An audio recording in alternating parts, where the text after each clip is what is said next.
नमस्कार, स्वागत है एक बार फिर से आप सभी का आपके अपने चैनल हनुमान सेवा परिवार में। आशा करते हैं प्रभु श्री हनुमान जी और परम पूज्य गुरुदेव बाबा नीम करोड़ी महाराज जी आप सभी भक्तों पर असीम कृपा सदैव बनाए रखें।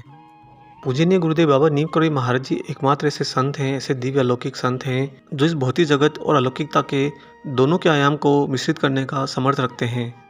महाराज जी जब चाहते इस धरती पर देवी देवताओं का आगमन होता और बाबा जब चाहते तो इस भौतिक जगत के मनुष्यों को ही उनके इष्ट उनके देवताओं के दर्शन कराते।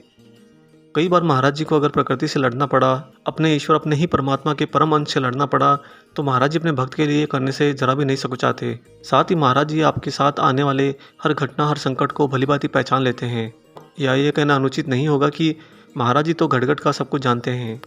जैसे कि अगर आपको छींक भी आ जाए और महाराज जी कह दें कि आपकी तबीयत ठीक नहीं है, तो इसका मतलब है कि महाराज जी जानते हैं कि आने वाला आयाम आपके लिए विपरीत स्वास्थ्य लेकर आ रहा है।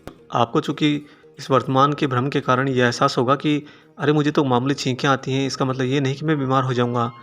लेकिन आपकी आने वाली सारी घटनाएं और दुर्घटनाएं बाबा महाराज जी के ही श्री चरणों में होती हैं। महाराज जी के पूर्ण आवरण को देखें तो बस यही ज्ञात होता है कि बाबा महाराज जी इस धरती पर अपने हनुमत स्वरूप में बस प्रभु श्री राम जी के सेवकों की सेवा करने में लगे हैं। अब यहाँ पर राम के सेवक का तात्पर्य सिर्फ राम की भक्ति करने वालों से नहीं है। अभी तो हर वो जीव जो जीवित है वह प्रभु श्री राम जी का ही सेवक है। बाबा महाराज जी ने हमेशा सेवा भाव को ही प्राथमिकता दी है। सेवा भाव इसलिए क्योंकि सेवा भाव में जब आप रहते हैं तो आपका हृदय चक्र पूर्ण रूप से विकसित होता है, जिसके कारण आपके अंदर परमात्मा और आपके परम गुरु पूर्ण रूप से विस्तारित होते हैं। और जिसके हृदय में परमात्मा और परम गुरु का वास हो, उसकी समस्त इंद्रियां, उसका मन और उसका मस्तिष्क सदा उसके श्री चरणों में रहता है। और इन सबके साथ ही महाराज जी की करुणा वत्सलता अथाह अपार है। दोस्तों, महाराज जी साथ ही एक ऐसे अलौकिक संत भी हैं जो इस धरती पर रहते हुए शरीर रहते हुए परलोक के विष्णु जी, नारद जी, शिव जी सभी से संवाद करते हैं। और ऐसा संवाद करते हैं जो प्रत्यक्ष में यहाँ उपस्थित भक्त को भी सुनाई दे। जी हाँ, एक ऐसी घटना आज आपको सुनाएंगे जहाँ पर महाराज जी ने अपने परम भक्त को बचाने के लिए, या यूँ कहिए कि उसके जीवन के सबसे बड़े संकट से उसे उबारने के लिए परलोक के देवी देवताओं को भी इस धरती पर समाज में लिया।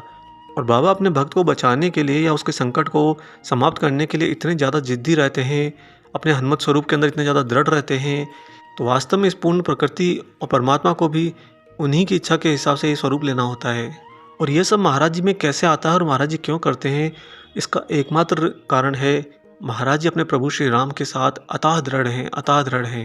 इतने दृढ़ कि जैसे पानी के अंदर नमक घुल जाए तो उसका पता भी नहीं चलता कि नमक कहाँ है, फिर भी लोग पानी को उस नमक के स्वाद से ही पहचानते हैं।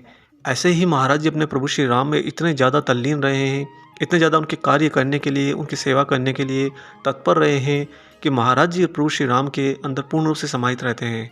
उन्हीं प्रभु श्री राम और राम जी के स्वरूप विष्णु जी, नारद जी आदि के संवाद और महाराज जी ने किस तरह से अपने भक्त के लिए विष्णु जी से लड़ाई करी, आज की इस कथा के अंदर आप जान पाएंगे। आज का वीडियो बहुत ही खास है, वीडियो के अंत तक बने रहिएगा।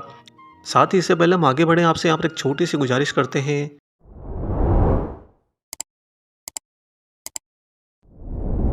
अब आइए ले चलते हैं आपको बिना देरी करे महाराज जी के इस दिव्य संस्मरण पर। Doctor Naval Kishore Agra medical college में स्त्री रोग के विशेषज्ञ थे। नवल किशोर जी ने बहुत ही स्त्रियों का सम्मान किया है और सदैव स्त्रियों को देवी तुल्य मानकर उनकी सेवा करी है। नैनीताल में ही जब रामगढ़ का निर्माण कार्य चल रहा था, तब 3 महीने तक गर्मियों में रेमसे अस्पताल में उन्हें चिकित्सा की सुविधा मिल गई। नवल किशोर जी महाराज जी के बहुत ही परम भक्त थे और तभी महाराज जी ने रेमसे अस्पताल में उनके कार्य करने से 1 माह पहले उन्हें हनुमानगढ़ में पर्वतीय माइयों की चिकित्सा करने के लिए कह दिया। डॉक्टर नवल किशोर जी महाराज जी के आदेश को भला कैसे टालते। वो प्रातः 10 बजे से लेकर साय 4 बजे तक वहीं पर्वतीय क्षेत्रों की माइयों की सेवा करना और उनके चिकित्सा कार्य को करने में लगे रहे। और यह क्रिया प्रतिदिन नित्य क्रम की भांति चल रही थी। तभी अचानक एक दिन नवल किशोर जी कार्य पर नहीं आए और उसी दिन महाराज जी हनुमानगढ़ आ गए थे। बाबा जब वहाँ पर आए और डॉक्टर को अनुपस्थित पाया तो महाराज जी ने इसका कारण जानना चाहा, लेकिन कोई भी व्यक्ति उन्हें कारण नहीं बता पाया, क्योंकि नवल किशोर जी की कोई खबर किसी को नहीं थी। उसी दिन शाम को परम पूज्य बाबा नीम करोड़ी महाराज जी एम्पायर होटल के नज़दीक गए और वहाँ पर जाकर लोगों से पूछा कि ये डॉक्टर नवल कहाँ रहता है। तभी एक भक्त ने उस एम्पायर होटल की ओर इशारा करते हुए कहा कि बाबा इसी में रहता है। बाबा ने डॉक्टर को बुलवाया और पूछा कि क्या तबीयत खराब है। डॉक्टर ने कहा कि नहीं महाराज जी, ऐसा नहीं है। तो बाबा ने कहा कि जुकाम हो रहा है। डॉक्टर ने कहा कि हाँ, थोड़ा सा साधारण सा।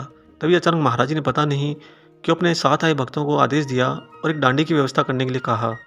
आपको बता दें कि डांडी के द्वारा पर्वतीय क्षेत्रों में यहाँ से वहाँ आगमन किया जाता है। जब कुछ भक्त लोग डांडी लेकर आ गए तो महाराज जी ने डॉक्टर को रिम्स अस्पताल में भर्ती करवा दिया। यद्यपि डॉक्टर नवल किशोर महाराज जी को बार बार मना कर रहे थे कि बाबा महाराज, मुझे इतना कुछ गंभीर रूप से कोई रोग नहीं है, कोई परेशानी नहीं है, बस एक मामूली सा जुकाम है और आप मुझे रिम्स अस्पताल में भर्ती होने के लिए कह रहे हैं। परंतु बाबा के सामने उनकी एक न चली और उन्हें रिम्स अस्पताल में आखिरकार भर्ती होना ही पड़ा। इधर वहाँ से महाराज जी कुछ भक्तों के साथ में धोबी घाट के एक घर में गए, जहाँ पर सत्यनारायण भगवान का पूजन हो रहा था। रात के लगभग 7:30 बजे उन्हीं डॉक्टर का भाई महाराज जी के पास पहुंचा और उन्हें बताया कि बाबा, डॉक्टर की हालत अभी बहुत ख़राब हो गई है, दिल का दौरा है और बस एक तरफा सांस चल रही है। यहाँ पर महाराज जी शायद अपने भक्त के साथ होने वाली उस विभत्स दुर्घटना को देख रहे थे, इसलिए महाराज जी ने मामूली सी साधारण जुकाम की शिकायत पर भी उन्हें एक बड़े अस्पताल में भर्ती करा दिया। अब जो ही डॉक्टर साहब के भाई ने महाराज जी को उनकी इस घटना से अवगत कराया, तब महाराज जी बस इतना ही बोले कि हम कर ही क्या सकते हैं, तुम जाओ यहाँ से। साथ ही महाराज जी ने कहते हुए अपने कुछ शिष्यों को उनके भाई के साथ भेज दिया। ये सभी लोग जब अस्पताल में नवल किशोर जी से मुलाकात करके वापस हुए तो उस समय बाबा केला खान की ओर जा रहे थे। बाबा ने भक्तों से जानने पर डॉक्टर और उनके परिवार के बारे में चिंता व्यक्त करी। इसके बाद महाराज जी वहाँ से नीचे उतरकर मोहन बाबा की कुटिया में पहुँच गए। आपको यहाँ पर बता दें दोस्तों कि मोहन बाबा विष्णु भगवान के बहुत ही परम भक्त रहे हैं, और जहाँ विष्णु वहीं पर राम और जहाँ राम वहीं पर हनुमान। महाराज जी मोहन बाबा की कुटिया में पहुँचे और उनसे विष्णु भगवान को डॉक्टर के बारे में टेलीफोन करने को कहा। ये मोहन बाबा जब भी महाराज जी इस तरह की लीलाएं करते थे तो एक काल्पनिक टेलीफोन का दृश्य चित्रित करते थे।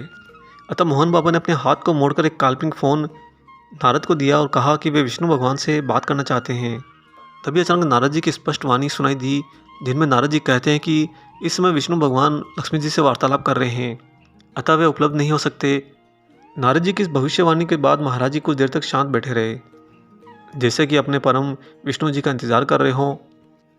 तत्पश्चात कुछ देर बाद महाराज जी ने मोहन बाबा को फिर से विष्णु जी को फ़ोन लगाने के लिए कहा।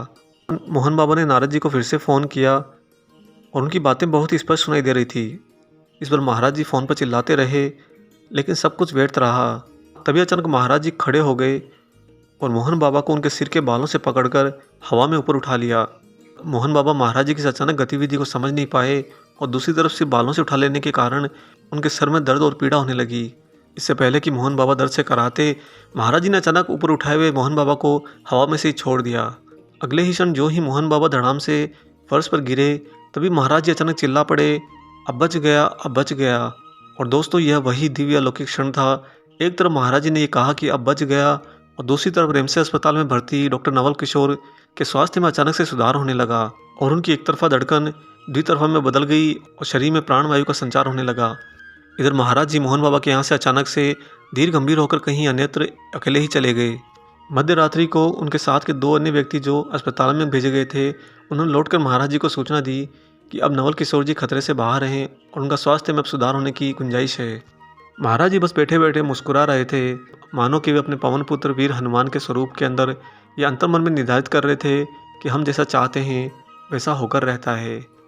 अब यहाँ पर महाराज जी का विष्णु जी से संवाद और विष्णु जी से जो उनकी तीखी बहस हुई, इसका मतलब ये नहीं है कि महाराज जी अपने आप को कहीं सर्वोपरि रखते हैं। यहाँ पर यह तो बस भक्त के प्रेम की बात थी। विष्णु जी भी अपने भक्तों से बहुत प्रेम करते हैं और महाराज जी अपने भक्तों के लिए दौड़े चले आते हैं, और यही भक्त के प्रति प्रेम रस की वहाँ पर जीत हुई और विष्णु जी के लोक से सीधा उनके भक्त को प्राणदान मिला। दोस्तों, जब जब आपके जीवन में संकट आते हैं, कष्ट आते हैं, परेशानियाँ आती हैं, चाहे वो कितने ही बड़े क्यों ना हो, आपके प्राण तक क्यों ना बन जाए, आप ये बात को बहुत ही अच्छे से ध्यान में रखिए कि महाराज जी आपके लिए खाली नहीं बैठेंगे। बाबा महाराज जी करुणा निधान हैं। वो अपने हर भक्त के हर कष्ट को समय से पहले निवारण करते हैं और साथ ही निश्चिंत कर देते हैं कि वह कष्ट दूर दूर तक अपने भक्त के पास ना फटके। हम सभी भक्तगण धन्य हैं जो बाबा महाराज जी के इस युग में जन्मे हैं और महाराज जी की भक्ति करने का अवसर सभी को मिल रहा है। आप सभी से बस यही गुजारिश है कि परम पूज्य गुरुदेव बाबा नीम करवी महाराज जी पर अपना विश्वास अता रखिए, दृढ़ रखिए, क्योंकि बाबा महाराज जी तो आपके लिए विष्णु जी से भी भिड़ जाएंगे। इसी प्रेम भाव के साथ हम आपसे ये आशा करते हैं कि आज का ये वीडियो आपको पसंद आया हो। वीडियो अगर अच्छा लगा है तो जाने पहले इसे लाइक ज़रूर कर दीजिए। अगर आपने चैनल को सब्सक्राइब नहीं किया है तो आप सब्सक्राइब कर लीजिए। हमने देखा है कि आप वीडियो तो देखते हैं लेकिन सब्सक्राइब बहुत कम करते हैं। जितना ज़्यादा आप सब्सक्राइब करेंगे उतना ज़्यादा वीडियो को यूट्यूब आगे प्रसारित करेगा और साथ ही आप लोगों को हर नई वीडियो का नोटिफिकेशन समय से मिल पाएगा। मिलेंगे दोस्तों बहुत जल्दी ही एक और ऐसे शुभ अंक के साथ। तब तक अपना और अपने माता पिता का संपूर्ण ख्याल रखिए और परम प्रभु श्री राम जी का निरंतर गुणगान करते हुए बाबा हनुमान और बाबा नीम करवी महाराज जी की निस्वार्थ होकर सेवा करते रहिए। जय सिया राम।